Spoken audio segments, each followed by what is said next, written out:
Hello, everyone, and welcome back. Today, we are going to talk about Season 1, Episode 15 of Psych.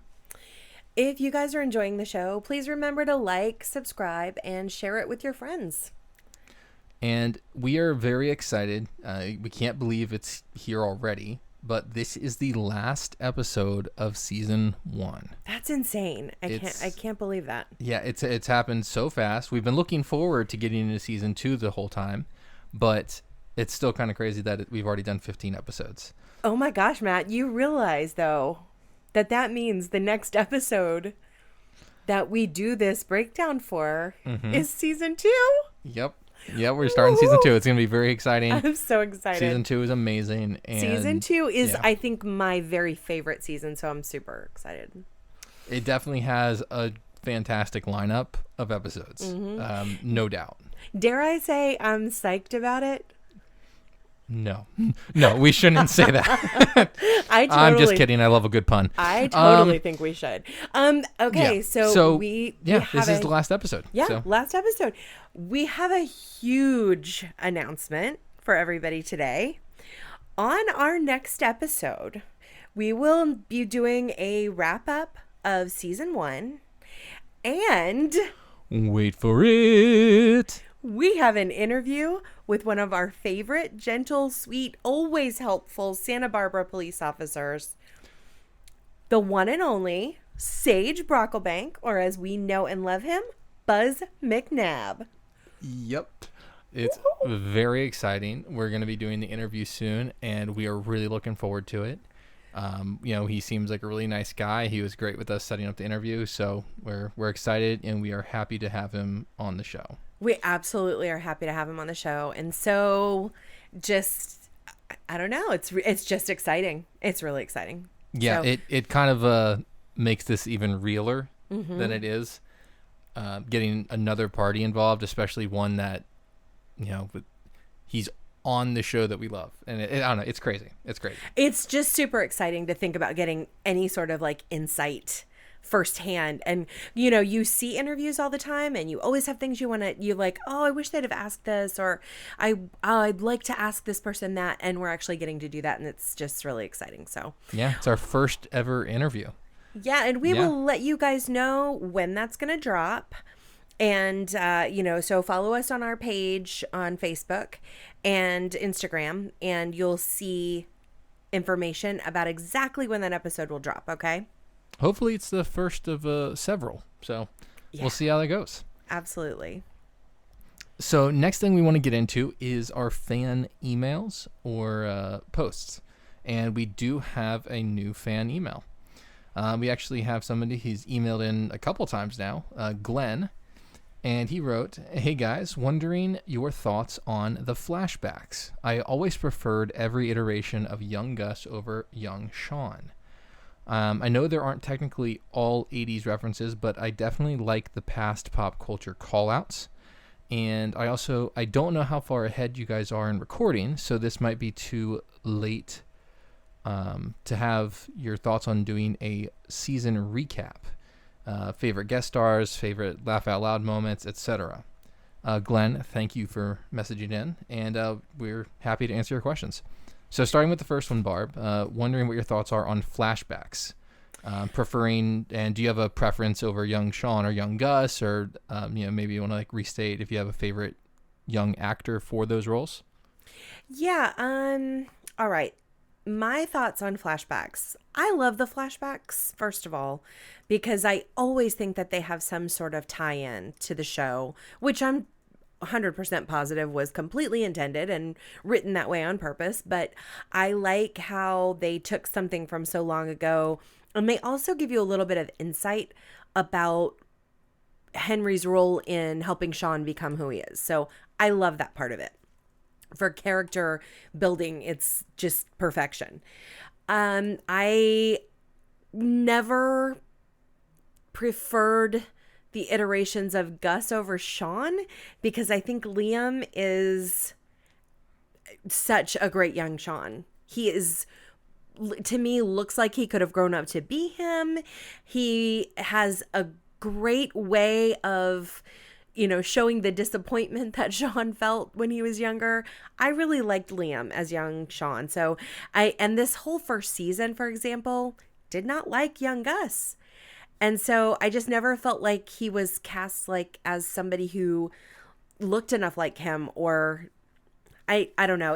He wasn't my favorite. So, and I have been a little bit vocal about that, but I don't know. And in terms of the 80s references, it's one of my favorite parts about the show. I love the pop culture call outs. I love how they reference things, because the truth is, when real people, it's like Matthew and I, when we're just having conversations, we reference Psych. We reference Friends. We reference a lot of shows that we have watched. So real people do that. They make pop culture references in their normal everyday conversation. And so I like that they do it here. And so that's always been a good thing.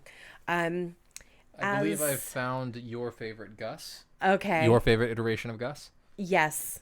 Absolutely. That's going to be Carlos McCullers, and I actually agree. This is my favorite version of Gus. Yeah. However, I haven't disliked all of them, all the versions of Gus, but there's definitely this guy right here is my favorite, Carlos. Yeah, he was. And same thing goes for Liam James. He's my favorite young Shawn too.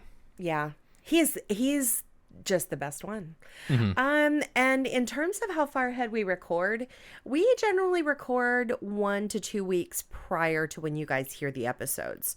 So, questions, if you know like an upcoming episode that you have a question about, or, want us to pay some attention to, email us a couple weeks ahead of time. We will definitely try and work that into what we're doing that week.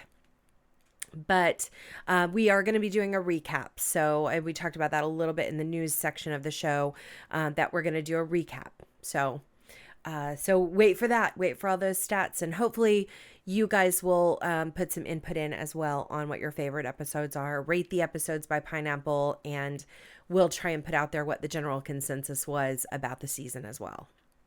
Matt, what about you? What are your thoughts here on this question? I love the flashbacks just because getting to see the characters younger is kind of interesting, and then some of the things that they, remember that make them who they are is kind of cool. But I do love them, especially because of Henry.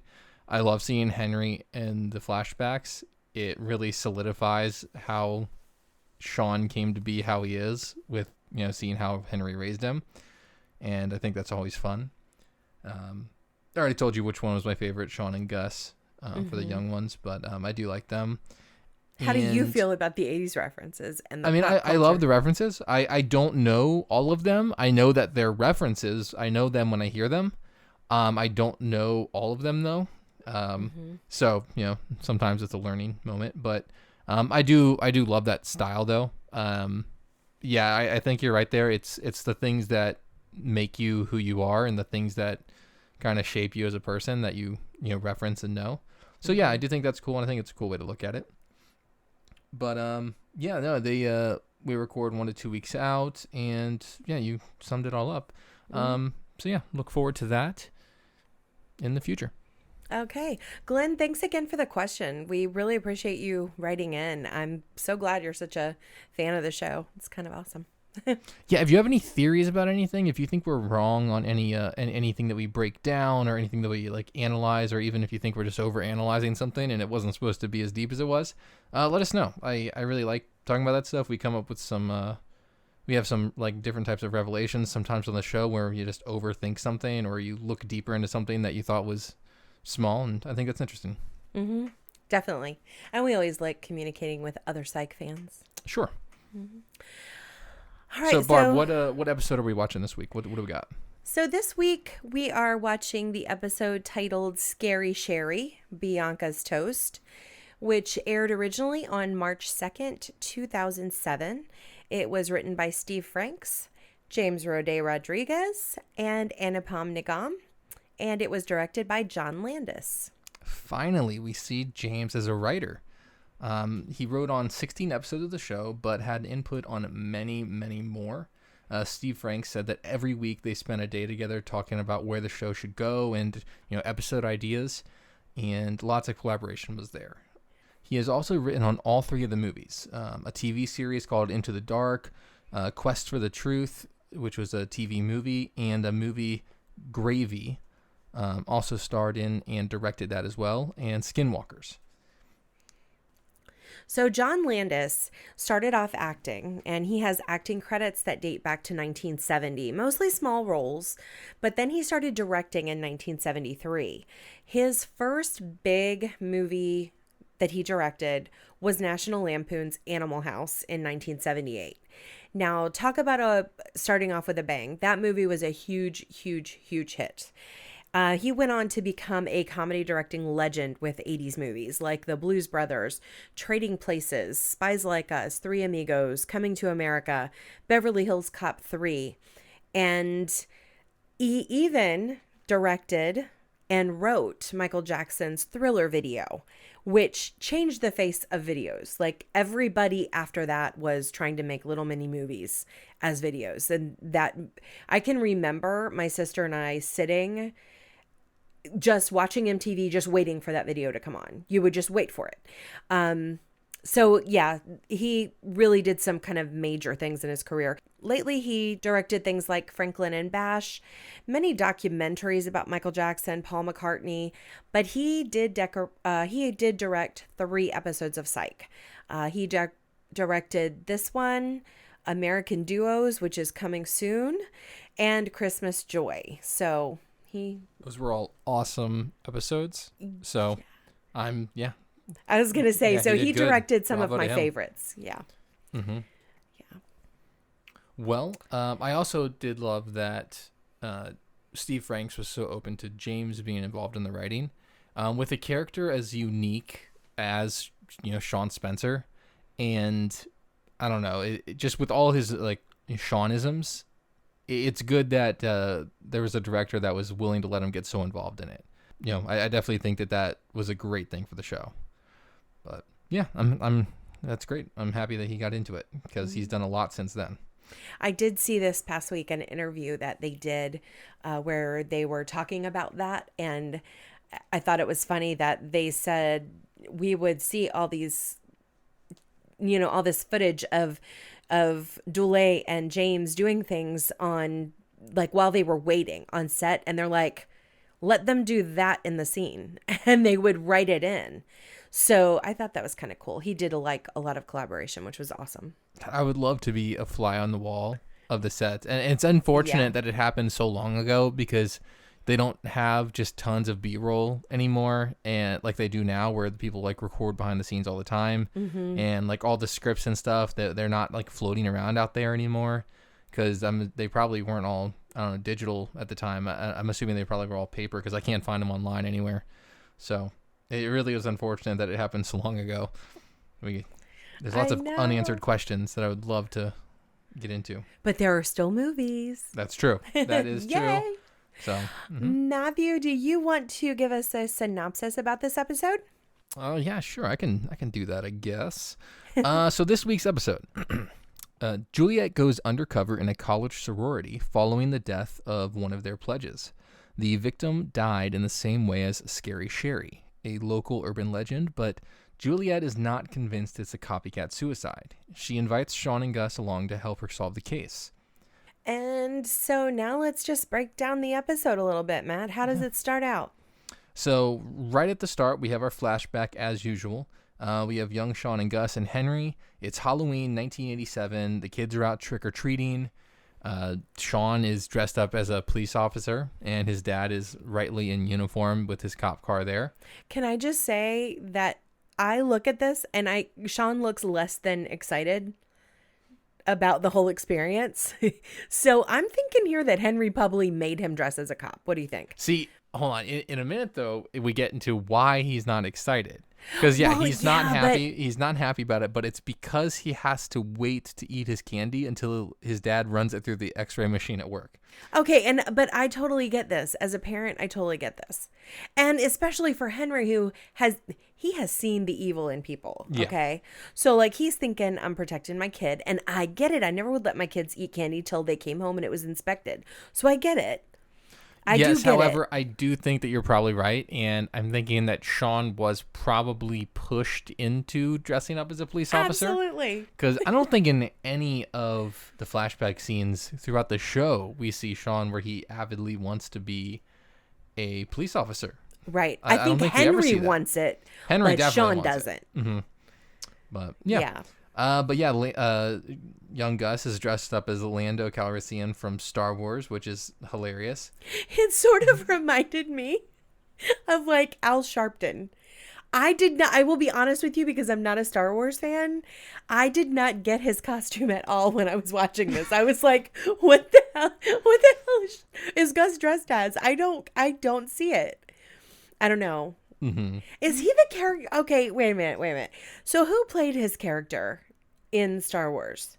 Oh God, I'm not gonna remember his name. All right, I'm gonna have to look it up. I don't think I'm gonna remember his name because I can't. I don't remember this whole thing. I don't remember any of it. Like this character at all from Star Wars, but probably just because I'm not a huge fan. Okay. Anyway, sorry. Well, no. So they are Billy D. Williams. Yes. Okay. That's it. Okay. And then Donald Glover did it in the prequel that they made. Okay. But yeah, Billy D. Williams is the original. Okay. Yeah. Well, it makes more He had sense a similar now. I can look. remember who that was. He had a similar look to him, but the hair was very big. The hair looked a little crazy, which is where I think you were getting that Sharpton look. Yes. His hair was really, really tall. I actually was getting that. It was one of those old I think it was Addams Family or something, where the hair goes straight up and then it's white, has the white stripe in it. But no, yeah, his hair goes really tall. Okay. Mm-hmm. Yeah, it was definitely a funny costume, but I don't know. As they after they get their candy, they get in the squad car and they're headed back to the station, and this guy jumps out of nowhere onto the hood of the car, and he says he works at the hospital and he needs help. Somebody's gonna jump.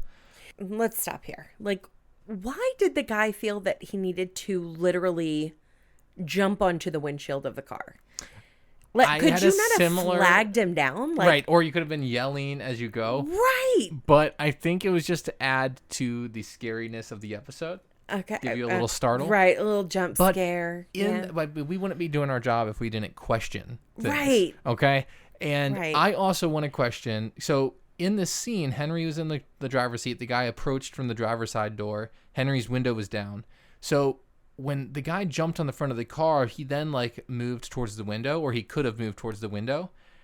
I feel like Henry would have been that door would have been open and he would have been out of the car already. Yeah. No, just I agree. because both Shawn and Gus were with him in the passenger seat.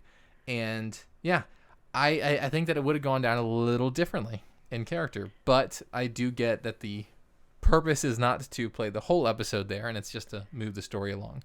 Well, so where they stopped with this guy jumping on the car, Shawn looks up and he sees this girl in a window, and Henry's apprehensive to go help this guy because the boys are with him, but Shawn tells him, you have to help.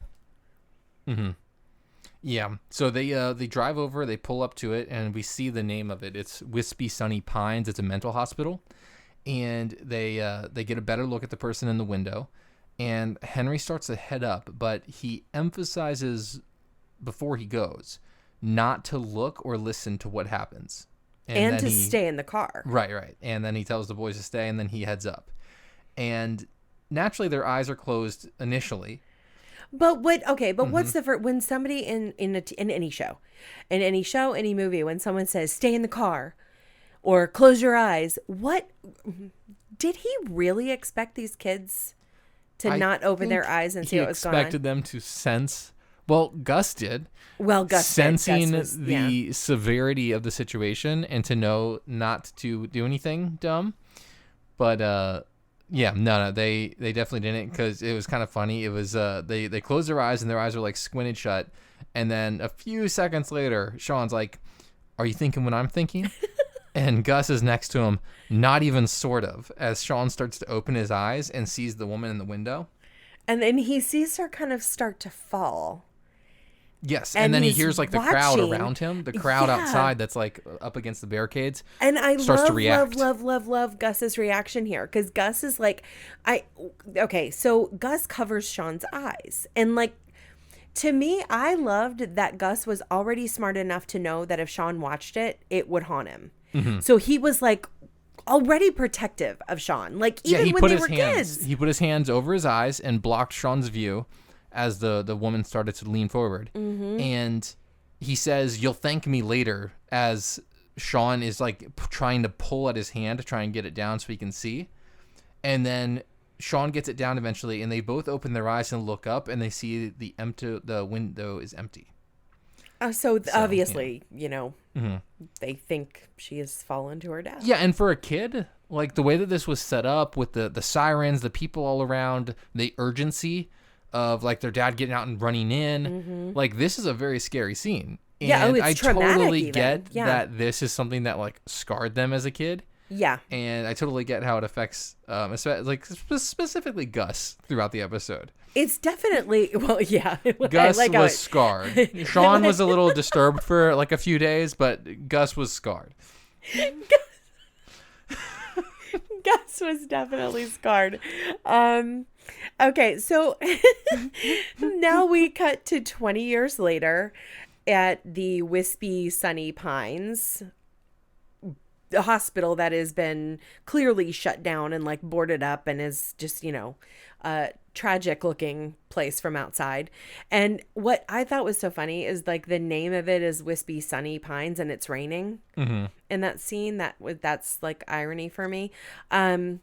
So we go inside and we see Darlene is like this girl. She's running through the halls, and she gets spooked enough here that she falls out of the window of the same room that Scary Sherry was in.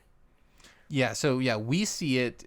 So like we know what happened, where like this thing was following her. We don't really know what it was. There was some voice that was calling out to her, and she was terrified and running, and she found her way into a room, and this thing came at her, and she fell backwards out the window.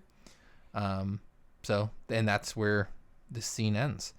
But then we go back to the psych office, and the guys were just playing racquetball. This is one of the few times we see Shawn doing like physical stuff, but they just got back from playing racquetball, and Gus is still in his gear, and he's bitter that Shawn beat him.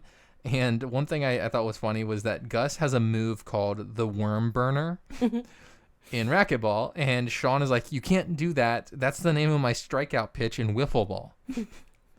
I don't know if the worm burner is a reference to something. I've never heard it before, but it's definitely a silly thing that I believe that they do. I have not ever heard it either, and I'm just wondering why they would have names for that, but it's whatever. They also turn around after having this conversation about the worm burner and see a girl waiting for them in the office, and it turns out that it is Juliet. And they don't even recognize her at first. She turns around and she is in like a little Argyle sweater vest, and like, she just is very, everything is pink, and with the pink sunglasses, and like, she looks like what she was trying to be. She is undercover in a sorority, and she said her name in there, and her undercover name is Mary Lou Baumgardner, and she's deep undercover. I like how she says, "I'm deep undercover." And the guys are shocked when they see her. It's kind of funny because Gus is like, "Damn, girl," whenever she turns around. And she's like, "Yeah, I know." Yeah, Mary Lou Baumgardner. That's something. It's a terrible name. But she's there because the girl that fell out the window was ruled as a copycat suicide of Scary Sherry. And us as a viewer know that it's not quite what it looks like, but she's not convinced that this is the case. She's also not from here, so she doesn't really know about the urban legend or like its origins. Juliet's from Miami, so she missed out on that stuff. But Juliet tells them that she is undercover, and there's this funny little thing where it's again, any scene that involves Shawn and Gus like knowing each other to like a T, I love, because Shawn goes like, "Gus, what's the word?" That would be mum. And Well, he says that in like be- a funny way. That was because she told them not to tell anyone Right, yeah. else that they were working on it. Like they couldn't tell Lassie, they couldn't tell anybody that they're working on this case for her. So then, Gus or Shawn was like, "What's the word?" Or Gus, "What's the word?" And Gus is like, "That would be mum. That would be mum. Mum's the word." It's just the way he says it, and the way like Shawn asks, and he just picked it up like right away. Oh yeah. I love those scenes where it shows like how close they are. Yeah, they're yeah, I agree. So next scene, we cut to the station, and Lassie is walking into the door to meet his temporary partner.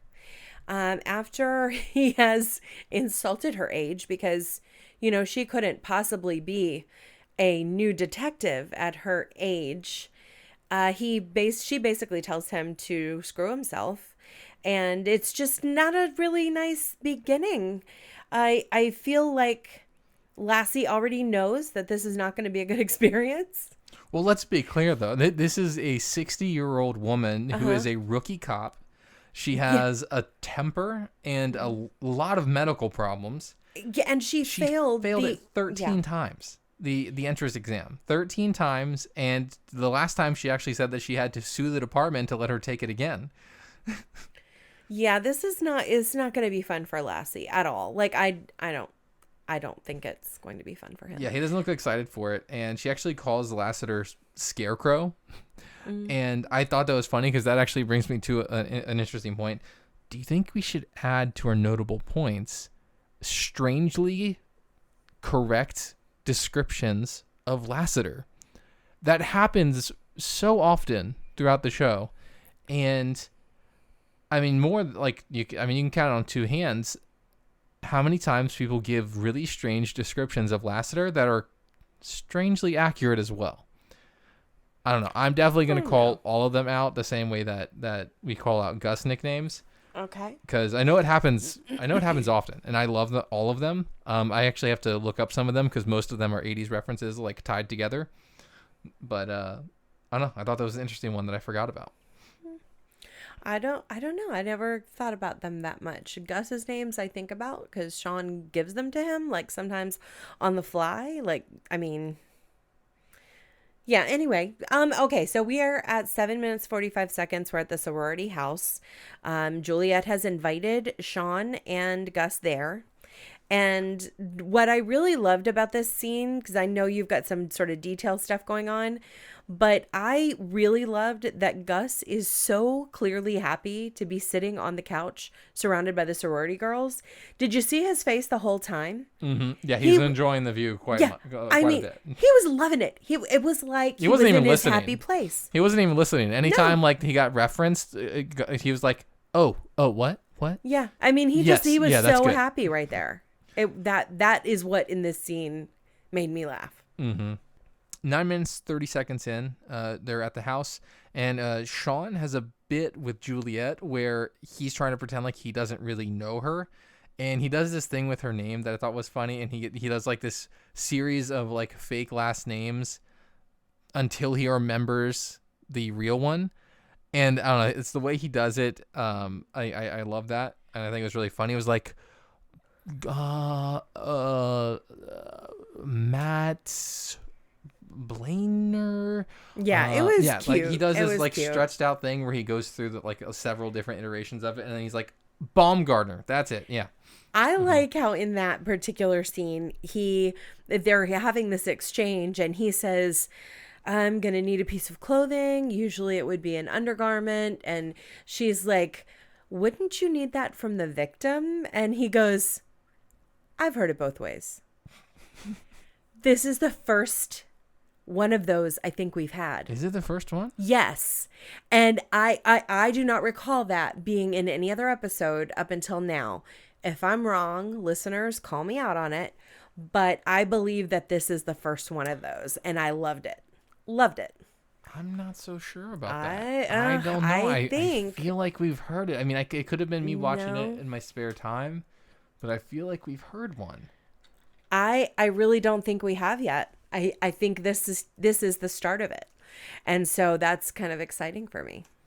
So I don't know. Well, regardless, we will figure that out soon. Well, I'm pretty sure somebody's going to email in about that if they know when it happened. There is another great beginning to a bit here, Matt. Yes. This is when we first have somebody seeing Gus and thinking he is Bud from The Cosby Show. Now, granted, Shawn told these girls. Did he? Yes, that's what was so funny about it. That's why Shawn was waiting with Juliet, and he's did. like, "Wait." No, I think he was hearing the girls talk to him about it. I don't think he told them he was. No, I think he told them because later on, when they were walking by again after they had listened, Shawn looked at him and he goes, "Shawn," like he knew that Shawn had told them that. I think Shawn told them that. The way he looked after, I think Shawn planned that whole entire thing, and those girls bought right into it.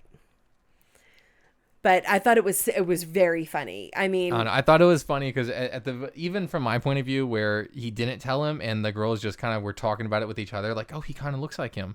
Well, just ask." And then I thought it was funny because as Shawn and Juliet were kind of on the other side of the room, walking away to go like do a search of the girls' room. They both kind of giggle, like, because they overheard it. And I thought that was just a funny little cute scene with them.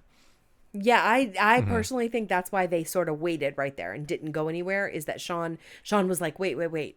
He knew what was coming because he told them. I believe that. But yeah, it was funny. It was a funny moment. And it starts a funny bit for the whole show and the whole series, which is kind of exciting. But this is when things start to get serious again. Oh, yes. The lights start to flicker, the things get knocked off the walls, and we have a voice that's like telling them to get out, and then it starts repeating this word, Aknabe, over and over again. And it's kind of madness, and then all the lights shut off, and then a light turns on outside, and they see this like figure outside that's kind of creepy looking. And this leads to one of the several funny scenes in this episode where the lights come back on and everything goes back to normal, and Shawn and Gus are just gone. They're gone. Where Gus was on the couch drinking tea is now just a saucer with a teacup on it, and Juliet has no idea where Shawn is.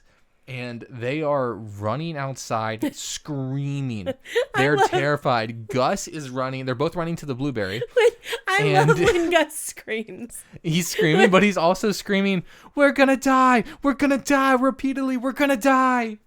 His scream though is so like, I don't even know how to explain it other than like it's like a girl scream. Like, it is hysterical to me how he screams. And when he is running away from something like that, and then at the same time you have Shawn like bouncing like crazy. Yeah, because Gus is trying to get the keys to unlock the door. Yes. He's trying to like get the right key and get it into the hole. And Shawn is like Gus is on the other jumping side. like he is about to vault over the car. And he's looking back at the door over and over again. Hurry. And then it all kind of ends in like 1 second because Juliet like steps out the door and she's got a look on her face like, "What are you guys doing?" And Shawn does not want her to see that and he Shawn is cowering. Like stops. Yeah, he stops and calms down. And then Gus calms down, and then again they hit it with this little tiny detail at the end that kills me. They did it. They did it on the last one. They did it here too. Because after the panic is gone, Gus he stops looking at his keys and he looks up at the window and he sticks his hand through it and like passes it back and forth, realizing that the window is open this whole time. It was this quiet thing that could have you might have blinked and missed it, but I loved it. Wait, no, and then it all leads up. Shawn goes over and starts talking to Juliet. Shame in his eyes. And Gus drives away and leaves him there. He just left him. He left him. he and you could like he didn't feel bad about it. He just wanted to get out. Yeah, he was gone. He was getting out. He gave Shawn a chance. Shawn walked away. That's him. He gave him a chance. He's like, "You can stay here, man, but I'm not." That's definitely a scene though to rewind and watch again. Just and listening to the details. Listen to what Shawn's saying. Listen to what Gus is saying. Watch them closely and see their like mannerisms. Oh, this is so good. Such a good scene. All right, so then Shawn stays there, Matt. What happens then? Well, this is about 12 minutes and 35 seconds in, and Shawn finds like a speaker system inside the house and lights out back, and this is the source of the scare. So he knows it's not a ghost. He knows that somebody came in and set this up, and he had a moment where he got freaked out, but he's on the case now and he's finding clues. All right, so now 13 minutes. We are at Lassie's favorite place, the shooting range with Lassie and Gooch. So this scene really cracked me up because, well, it wasn't like a laugh out loud crack up. It was like, it's a giggle. Wow. I mean, like, Lassie is going to kill this woman. I mean, so they're at the shooting range and she's, clearly not aiming well. And blames it on the fact that she has this little tiny gun, the pea shooter, she calls it. And she needs a real gun. So she gets Lassie's gun, which is massive. He says, wait, you're not ready for the kickback of that. You're not, like he tries to stop her. She shoots it, drops his gun, and it breaks. Which does not happen. I was going to say, that's very unlikely. Like it. It does not work like that. You don't just drop it and then all the pieces disassemble. Right. Not realistic, but Lassiter's face let me overlook it because that was a little funny little reaction he had. Because that's like Lassie, like he loves that gun. Yeah, it was like, oh, like his baby, like he just dropped his baby. Yeah. Mm-hmm. Yeah. So that was, the fun little trip to the shooting range for them. Not going well for Lassie at all. Then we're back checking in with Juliet on campus. And they're out in the quad and they're having this little thing with all the sorority girls where they're trying to get people to come over. And there's a little scene there where we see Bianca and one of the other sorority girls that we kind of just unnamed at the moment. And Bianca is guilty. She is guilty of something and it's eating at her. She's talking about how she can't sleep. She's hardly able to eat. She's, having like panic attacks. Something's bothering her. And this other girl is like heartless with her. Just, you need to get over it. You need to stop doing it. I'm not going down with you on this. So we know something's going on and that they're involved. And we need to get a few more details first, though. So at this point, while those two girls are arguing, Juliet sees this girl, Alice. And Alice was like the roommate of Doreen. Mm-hmm. And she goes to talk to her. And so she's trying to... Well, she was her best friend. Yeah. Like best friend, more than a roommate. Right. Like they grew up in a house together. Yeah, she was adopted. She said that Doreen's family adopted her. Right. So they're close. It's a best friend. Mm-hmm. And so she walks up to talk to Alice. And Alice is less than nice to her. She does not like the sorority girls at all.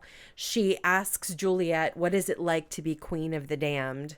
And is fairly mean. But in this scene, can we look at how Juliet keeps saying beta kappa theta? She's gone too deep. Like she has become one of these girls, and every time she says it, she's like, if anyone here at beta kappa theta can help you, like she's she's just gone point break. That's me. That's it. Yeah, she's just. I mean, she's lost it. Mm-hmm. She's deep in character, and you see that several times. That is something that she has in this episode. She's having a hard time keeping it separate, and she even admits it at one point when she's talking to the guys. But you definitely saw in that scene that something's not right with Alice. Right. 15:45, we find out a little bit more about Gooch, Lassie's new temporary partner. She has got all kinds of problems. Lassie's clearly less than thrilled. She was riding in the backseat of the car. Because... Yeah, she said she didn't want to take a bullet for him. Yeah. I don't want to take a stray bullet for you. Scarecrow. And then she talks about having this problem with her eyes. They can't take the sunlight, even though she's standing outside in the sunlight, which I didn't get. But okay, so she's not riding in the back or riding in the front with him. So we go back to the psych office, and the first thing I noticed is that we see the helmet. We haven't seen the motorcycle lately. Nothing like that, but we see Shawn's helmet. He brings it in with him. And I thought it was interesting that Gus like had a whole case profile laid out. Like he is so serious about this. He's got the glass board that you write on out. He's got pictures all up. He's doing his research. I mean, like everything is there. Mm-hmm. Yeah. Yeah, he said the one thing that he can't crack, though, is what it was saying, acnabe. He tried running it through different spelling, tried running it through different languages, and he just couldn't figure out. And we ended up using that motorcycle helmet because Shawn just catches a reflection of it backwards, and it spells Bianca. And that's how he figured out that Bianca is the actual target of this. And that's when he calls Juliet. So meanwhile, Bianca is in the bathtub and she's talking to Betty through the door. And she's like, I'm not going to this thing. I don't want to hear Mary Lou's speech. I can't go. I'm just, she's like, how are you not bothered by this, Betty? And all of this stuff. She's clearly very shaken by the whole thing. And I just want to say I didn't love her acting. It bothered me a little. It was a little bit off to me. But the next thing you know, there is like this little window above the tub and a toaster drops into the bathtub and Bianca dies. Bianca's Toast. Bianca's Toast. I love a good pun. I know, right? That's the title of the episode. Touche. Mm-hmm. Yeah, I love that. After that, we are back at the police station. Shawn gets there too late. Juliet gets there too late, like as it's happening. And, it's an unfortunate situation where they just missed it. They're back at this police station now. It's 20 minutes, 30 seconds in. And the girl is being interrogated. The one that was there with her, the one that we know that would be Betty. Was involved, Betty. And she confesses that, what happened to Darlene was a hazing gone wrong. Bianca was in like a suit running around scaring her, and when they scared her, she fell backwards, the latch on the window broke, and then they tried to cover it up so they wouldn't get in trouble. So we now know half of what's happening. So with this new piece of information, Shawn is fairly certain that Alice Mundy had something to do with this, and he wants to interrogate her. What we have here is our pineapple episode of the moment, where Shawn has an actual pineapple with him, so it's not really hidden this time. But he finds her at the college, and he offers to split a pineapple with her. And she smiles at him, and almost like she's into it. And she asks, "Are you a crazy person?" And Shawn sees that she's wearing two of these same types of rings, and I'm assuming that his head goes to friendship rings. That's that's the leap that I took. And he responds, "I was about to ask you the same thing, except I was going to add, who likes to make toast?" I still thought this was funny. And I might have feel been like too soon, but for yeah. a split second there, there was a smirk before she continued acting again. And I don't know. I thought that was just really funny. Well, let's back up for toast? just a second, because there's something else that happened at the psych office when they discussed Shawn going to see Alice. We found out that Henry has called and wants to. They're supposed to have dinner, and so Shawn is supposed to go to dinner at Henry's. And of course, Shawn is like, "Gus, you have to go with me.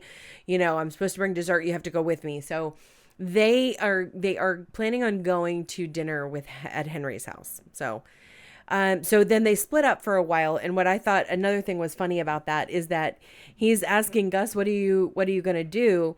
And Gus goes, "I actually have to start and eventually finish my route." Like his regular job, he has no time to do it.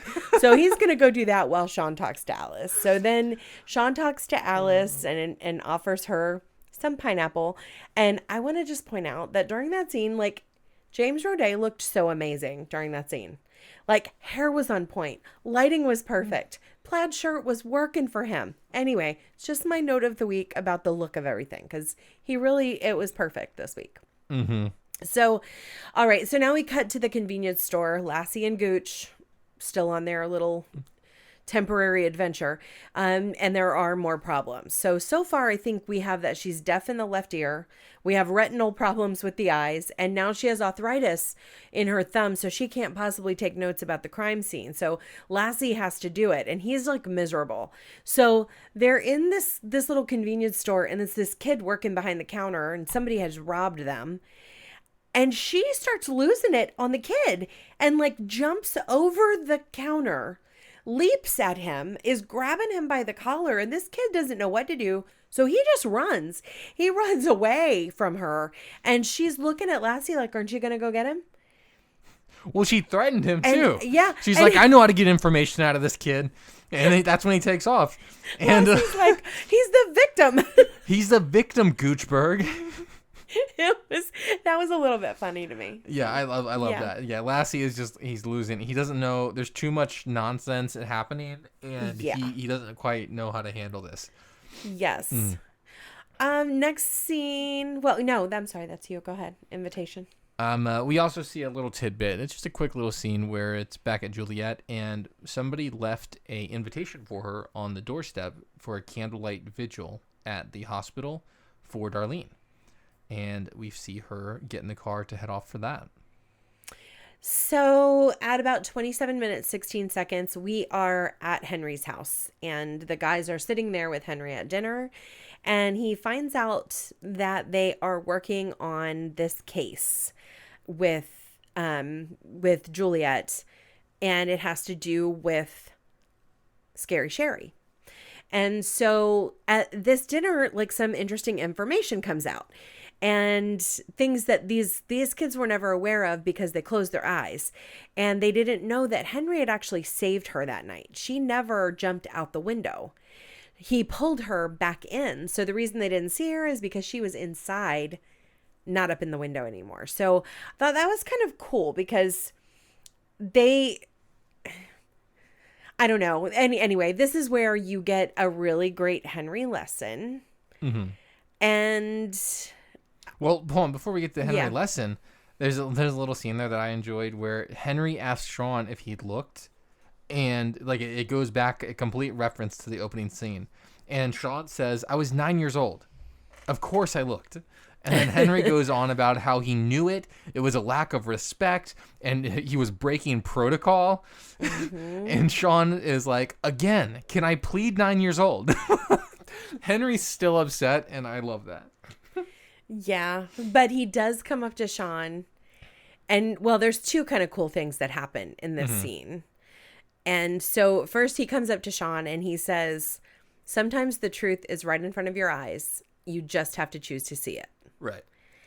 Which is an awesome Henry lesson because like so many times in life, you don't really see what's right in front of your eyes, but. And then after this revelation, Shawn and Gus realize and like quietly celebrate that they created an urban legend. Yeah, Henry's like, I don't know who started that and made that happen. And yeah, the story that has been circulated from them is now an urban legend, and it's for the whole city. That's just a local urban legend, and they are ecstatic about that, they and like for good reason. They like fist pump about it and everything. That's awesome. Yeah. Mm-hmm. Mm. All right, so now they're going to go over to Alice's house, and they need to do some investigating there. Mm-hmm. And, you know, naturally, Shawn can't just go in and ask questions. He wants to sneak in and look around. He wants to go incognito. Right. So in the car, Shawn was supposed to be devising a plan. And all his plan was that Gus has got to distract Gus has got to make whoever's the in the house so Shawn can sneak in. So what made me laugh about that part is that Gus was like, all the way over here, that's what you came up with? For the entire car ride? Right. It's the entire car ride, that's all you had? What you came up with is that I have to come up with something? Right. It was funny. But so what happens is Gus goes up to the front door and quickly improvs it, and he brings back Mrs. Pickles, the orange tabby cat from, I think it was the first or the second episode. I think it was the first episode, actually. Miss Pickles? Uh-huh. Miss Pickles, the orange tabby, and he talks to, like, the housekeeper, and Her name saying was that Poppy. Poppy, and that his cat was lost. And he sees Shawn in the background walk around eating a cupcake from the kitchen. Not like he's working his butt off trying to be a distraction, and Shawn is just wasting time. Right. And every time he does, like, Gus is like crying, like, Miss Pickles. I mean, it's just funny. And it's terrible crying too. Yes. So then the phone, like Shawn's phone rings right in the middle of this. And they're both well, Gus knows what it is, but Poppy's looking around like, what is that noise coming from? So Shawn goes and answers his phone outside. And while he is on the phone, turns out it's Eden on the phone. And Eden is trying to find out if Shawn is coming to the sorority party. And Shawn says no, but is Jules there? Can I talk to Mary Lou? And she says no, she went to this candlelight vigil. Well, the housekeeper had already told him that the parents were at the cemetery. So he knows in his mind that, okay, well, if Jules is at that hospital, something's not right. And so, but this was so funny. Before he hung up the phone, because he had said he wasn't going, and Eden goes, what about Bud? Can he come?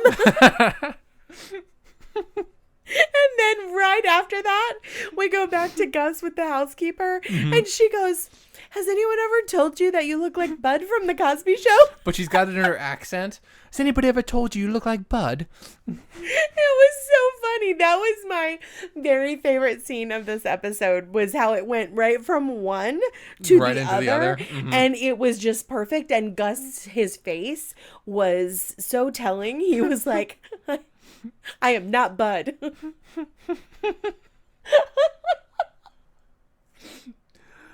That's the one scene that I watched twice. It was funny to me. Oh, man. Okay. I love the way he gets so serious whenever someone calls him Bud. He does. He does. Oh, God. Yes, Shawn finds out that Juliet went to the vigil, and as he's leaving the house, like sneaking around the back to meet Gus out front, he notices that going up the side of the, like the storm gutter, up across the roof and to the bedroom, there's essentially this trail of tar. And when the girls the girl confessed, I think it was Betty, that they were involved in the accident, they mentioned that they threw away a bunch of evidence into the tar pits and that it was like sticky and it smelled bad. And that brings it all together for Shawn. He knows that Alice is involved in this, that this candlelight vigil is probably some sort of trick, and he needs to get there soon. Yeah, he's got to help her. So they're getting ready. They're getting ready to go to Wispy Sunny Pines to save Jules. And Gus makes him stop before they even get in the car. And he's like, Shawn, I got a list of rules. I will not enter a room first. I will not enter a room last. I will not investigate any suspicious noises or look for a fuse box. And Shawn, I will not under any circumstance. And Shawn, you will not under any circumstances leave me by myself without a weapon of some sort. Do you understand and agree to my terms? And he wouldn't let him in the car until he did. He was so serious. He was so serious about these things. Yeah, that's another good scene. Gosh. He was very adamant. Now, my question was during all of this, if there's only two of them and you won't be the first or the last to enter a room. I won't be the first. I won't be the last. Okay. How are you going to get anywhere? Exactly. Yep. I guess he was coming up with these things on the fly, but that was just funny. I love the fuse box part. I will not go and fix a fuse. Let me see what the wording was. They pulled, I will not look for a fuse box. You're not, I will not investigate any suspicious noises or go looking for a fuse box. And Shawn, do not under any circumstances leave me by myself without a weapon of some sort. That was awesome. Okay. So now we cut back to Lassie and Gooch. They're now in the hospital because Gooch has had a mild cardiac incident is what it was, I think. Because she has run after the kid who wasn't even a suspect and scaled a fence in heels. Yeah, I love it. Lassiter is in the hospital standing over her when she wakes up, and he's like, when were you going to tell me about the pacemaker? And how dare you try to scale a fence in high heels? It was like, seriously? And then she like grabs at him and she's like, did we get him? Oh. She's crazy. And Lassiter just humors her. Yes, yeah, we got him. She's nuts. But at that point, that's when Lassie gets a phone call from Shawn, because Shawn knows that they're going to need some help when they get there. So I think this was like the first moment in this episode where Lassie felt some sort of relief, like he was going to do something good, and without this crazy and Gooch woman wasn't coming. Yeah. So that was good. So all right, so. Then we're back with Juliet. She's at the manor. Wispy Sunny Pines. Yeah, she's at the hospital, and she met Alice out front, and Alice walked her in and told her she was thankful that she came. And as they're walking up the stairs, I love it. It was kind of a I don't know, a meta moment, or it might have just been ad-libbed. I'm not really sure, but as they're walking up the stairs, there's hundreds of candles. All over the place, just everywhere, up the staircase, at each platform for the room that they're in, hundreds of candles. And Juliet acknowledges that this is really extensive candle wise. And I love that. I love it when those weird things get pointed out. And because I was thinking the same thing, like that took a long time, and that's hundreds of dollars worth of candles. If I'm honest, I thought she said expensive. Oh, no. Yeah, no, it was extensive. Okay. This is really extensive. Okay. Candle-wise. Mm-hmm. Yeah. Well, because I think about the expense of it. Do you know how much all those candles would have cost? Yeah. That's a lot. That's a lot of money in candles. Yeah. Yeah. Yeah. But no, we get up there and we get to the room. I think it was 413. And there is a satanic looking thing set up, like dolls hanging from the ceiling, candles all over the place. Yeah, how creepy were the dolls? Yeah, and it seems unrelated too. Well, I kind of get it because they were like Barbie dolls. Oh, that's true. And I think that's what she likened the sorority girls to be. Yeah. Oh, that's such a good connection. Yeah, I did not catch that. It was creepy. But Juliet's kind of in awe, looking around the room, and she's like, "What's going on?" And then out from behind her, Alice comes in the room wearing this headset where she's speaking into it, and it's a creepy voice through the speakers. That was very weird. That part was very weird. She has this shiny silver axe, which if the axe is chrome plated, they're nuts. That's just kind of a general rule I like to live by, because I don't know, a chrome axe. What's the point of that? But an altercation ensues. It's a close one, and Juliet comes out on top. And at she's the doing end, her best she to gets fight the it. Axe from her, and there's a scene where she's standing over her with the axe in hand. She's like, "You are under arrest" at axe point, and that's when everybody else comes in. So wait. We have to talk about the journey to get to help Juliet, because oh my god, I skipped that. I forgot. You cannot skip that because this is fantastic. Scene. Okay. So the three of them, Lassie's there, he's leading, thankfully. And they're getting ready to go up the stairs, and Gus was going to be last, and he's like, "Shawn." And then so Shawn lets him go before him. So they're running through the hallways. And as they're going, Gus gets his leg caught in something. Yeah, he steps in. It's like a broken box spring or something. His foot is stuck in there. Yeah. He's just in the middle of the room. He's stuck. And Shawn just wants to keep going because he really wants to save Jules. He's like, I gotta go. But he stands there. Yeah. He stands there for a second. And he's all panicky and jumpy. And he's like, hurry. And he goes, "Can you wiggle your toe? Wiggle your toe." And Gus is like, I can't do it. What is wiggle your toe going to do? I love that, though, that Shawn leaves and goes with Lassie, and Gus is there. He's like, oh no. No. It's like, not today. Not today. He hears all the weird noises, and the next thing you know, he's taken his belt out of his pants and starts waving his belt everywhere.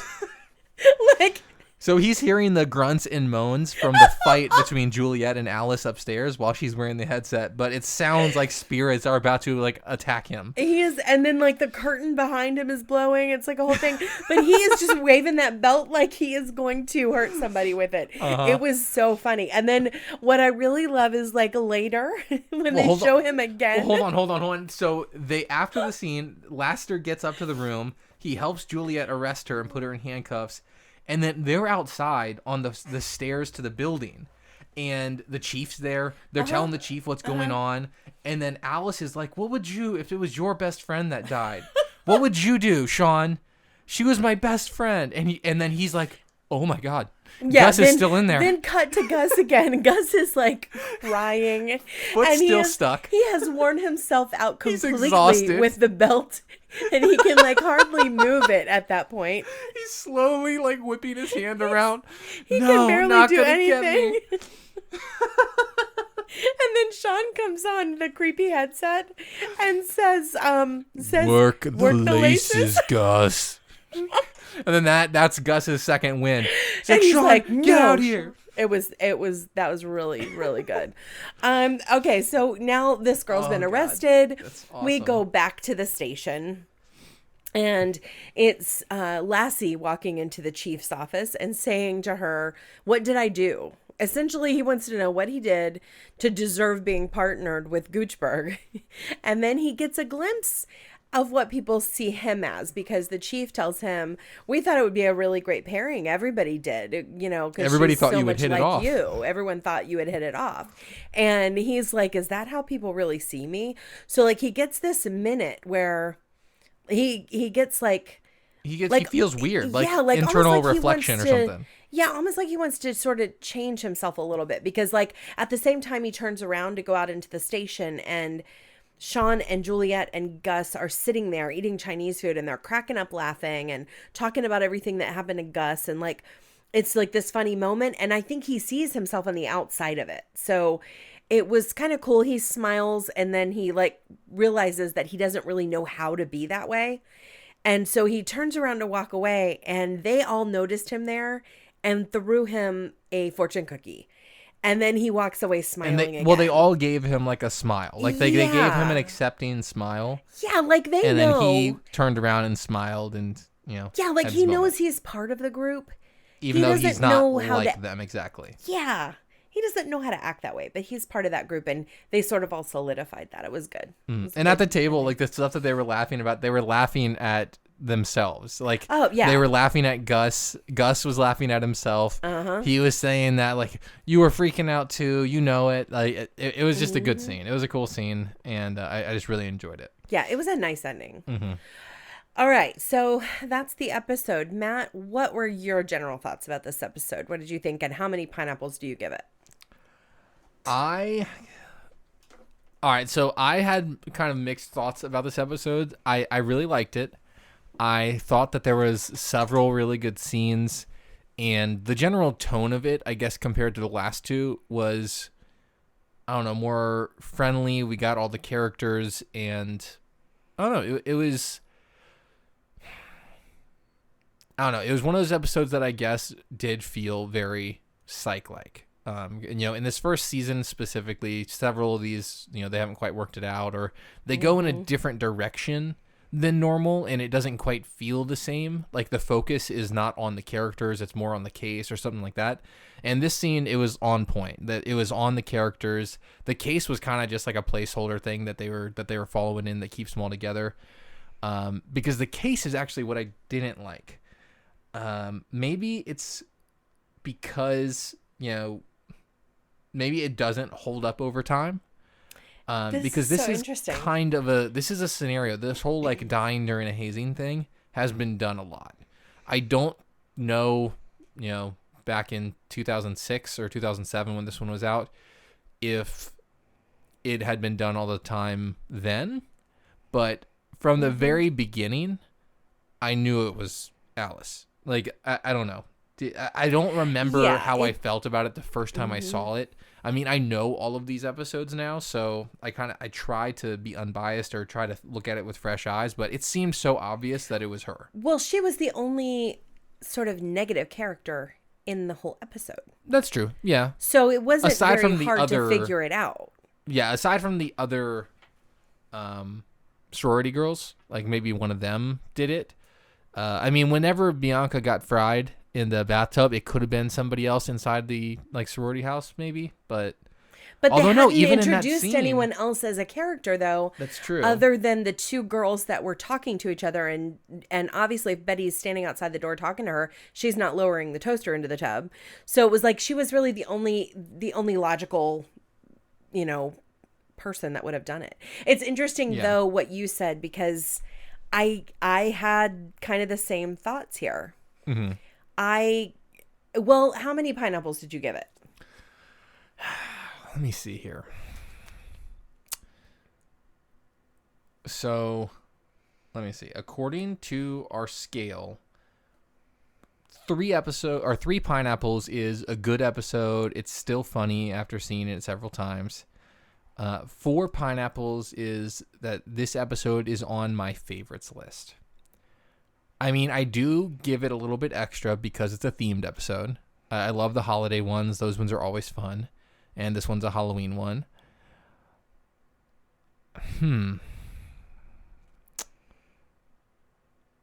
I mean, I'm teetering between 3 or 4. Okay. So that's funny because that's exactly where I was teetering. Yeah. So I landed on 4 pineapples. Not because of the plot. Mostly because I feel like this episode started a lot of long-running bids on the show. See, that's valid. That's valid. And I feel like without that, we wouldn't have had those moving forward. So I had to give it 4 because of that. But hold on a second. Our system doesn't remove like it from the episode. It doesn't mean it doesn't exist.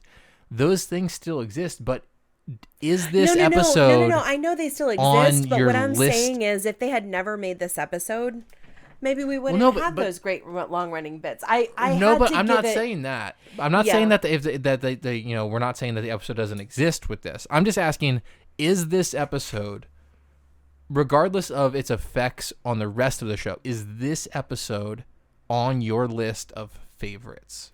For season 1, yes.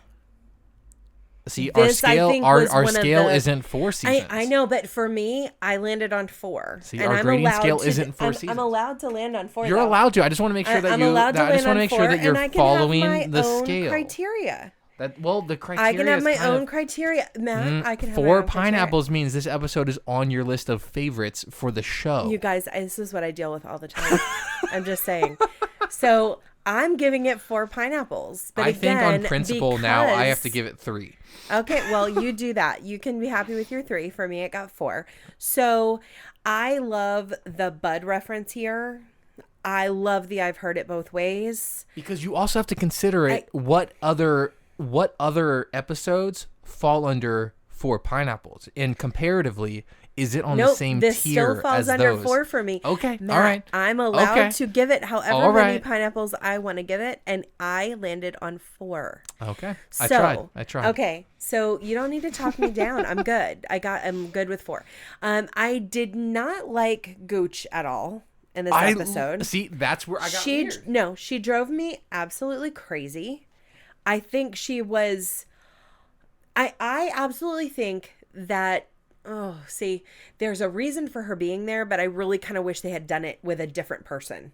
I just didn't care for her as an actress. I didn't care for her character. I feel like they could have given Lassie that insight about himself with like another young cop that was like, die hard with the books. And you know what I mean? Like, I felt like the comparison of her and Lassie might not have been exactly on point. Like, he is not liked that bad. her not as like a permanent character. I definitely didn't want her to be like a permanent character or anything. But I actually agree with the chief on this.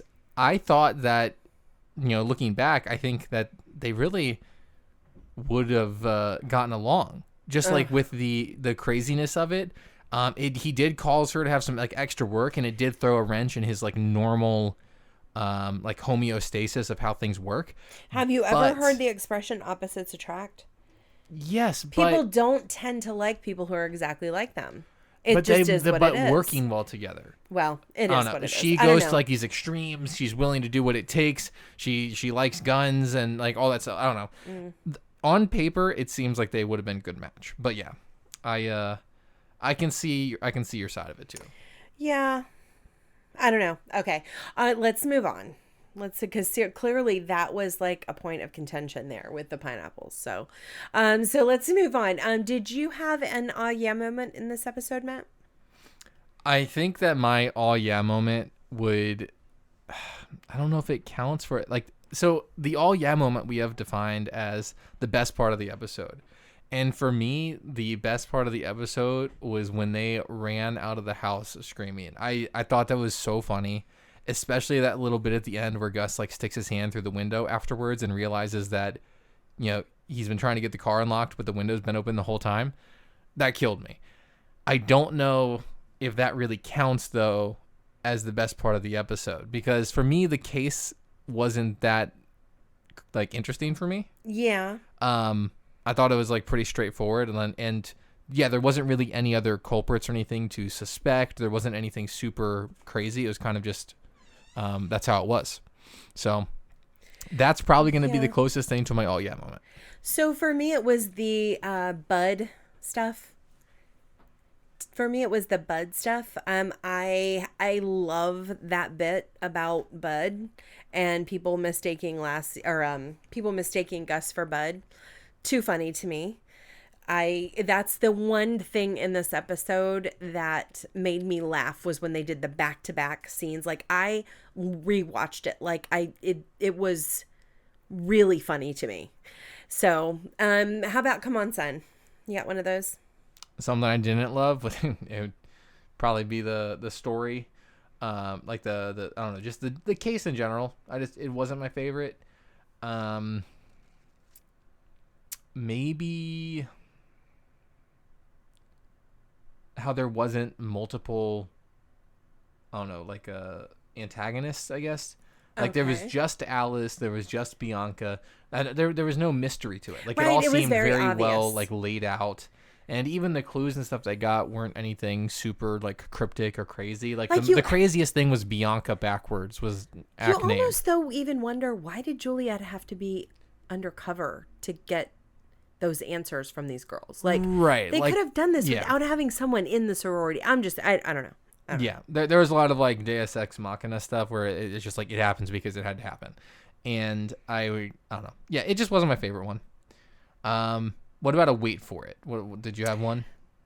Well, I had an yeah moment, or a come on son moment. Oh, okay. All right. So my come on son moment was when Gooch flies over the counter and grabs that poor kid that worked there. And I was like, really? Really? I did not love that. I thought it was kind of, I don't know, not incredibly done. All right, give me your wait for it moment, Matt. Probably my second favorite scene in this episode was whenever they left Gus behind when his foot was stuck and wanting to see what happened to him. Yeah, that was great. I love that part.